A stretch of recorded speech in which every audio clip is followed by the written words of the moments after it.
যদি ইনকিলাব মঞ্চের কথা বলেন, গতকালকে আমরা পাবনা বিজ্ঞান ও প্রযুক্তি বিশ্ববিদ্যালয়ে আমাদের একটা প্রোগ্রাম ছিল, যেখানে ইতিপূর্বেই আমরা ভিসির কাছ থেকে মৌখিক অনুমতি নিয়েছিলাম 20 তারিখের দিকে। তিনি তখন কোনো ধরনের লিখিত অনুমতি নিতে হবে সেই ধরনের কোনো প্রত্যয় আমাদের সামনে উপস্থাপন করেনি। তো সেই জায়গা থেকে শিক্ষার্থীরা এর পরেও যাতে কাগজে কলমে কোনো সমস্যা না হয় এজন্য তারা একটা দরখাস্ত লিখেছে এবং সেটা কর্তৃপক্ষের কাছে তারা দিয়েছে।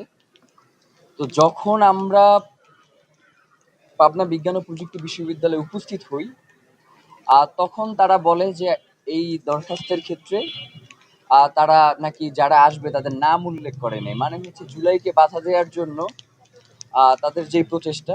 তো আমরা আমাদের জায়গা থেকে বলেছি যে বাংলাদেশে জুলাই গণ অভ্যুত্থানকে বা হচ্ছে বাংলাদেশ স্বাধীনতা সার্বভৌমত্বকে যারা বাধা দেওয়ার চেষ্টা করবে, এই বাধাগুলো বাংলাদেশের জনগণ কখনোই মানবে না। আমরা সকল বাধা অতিক্রম করে পাবনা বিজ্ঞান ও প্রযুক্তি বিশ্ববিদ্যালয়ে প্রোগ্রাম করেছি এবং পাবনা বিজ্ঞান ও প্রযুক্তি বিষয়ের সাধারণ শিক্ষার্থীরা স্বতঃস্ফূর্তভাবে অংশগ্রহণ করেছে। তো এভাবে করে প্রত্যেকটা জায়গাতেই বাধা দেওয়া হচ্ছে, কিন্তু আমরা আমাদের জায়গা থেকে সর্বোচ্চ প্রচেষ্টা করছি।